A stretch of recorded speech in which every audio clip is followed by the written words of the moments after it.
हातखंड आहे ना? नाही नाही, हातखंडा नाही. हे सगळं आपलं वेस्ट झालेलं निवडलेलं सॉर्टिंग झालेलं भाजीपाला आहे. त्याचा एक लेअर पाचळ, परत जे कंपोस्ट आहे, शेण आहे, काय आहे आपल्या इथं, त्याचा एक असे लेअर करून पूर्ण भरायचं. पूर्ण भरलं म्हणजे पालापाचोळा असेल, शेतातलं तण असेल, सगळं ह्यातच टाकायचं. म्हणजे त्याचं लेअर ठरलेत, ओला सुक्का, परत ओला सुका असं. आणि मग ते पूर्ण भरलं की पाणी एकदा गच्च करून टाकायचं. पाण्याने पूर्ण मॉइश्चर राहिलं पाहिजे. साधारण 8 दिवसात त्यातली डिकम्पोज व्हायला चालू होतं. साधारण 70 डिग्रीपर्यंत टेम्परेचर झालं की फ्लिप करायला पाहिजे ते.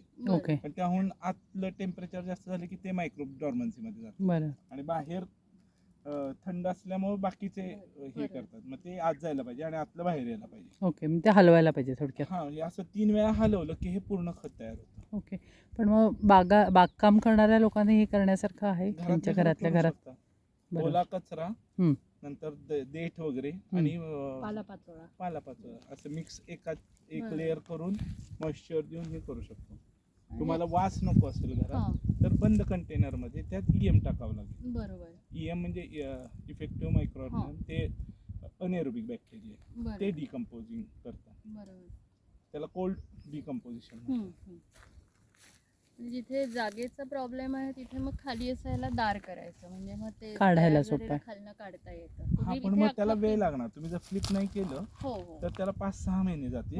हे 3 महिन्यात आहे. 3 वेळा फ्लिप केलं की संपलं. घरात तुम्ही बरं प्रॉब्लेम आहे तर डायरेक्ट एअर टाईट कंटेनर मध्येच टाका. त्याला फक्त एक एअर वॉल टाका, संपला विषय. काहीच करू नका, बघूच नका. 3 महिन्यानंतर डायरेक्ट वापरायलाच काढा.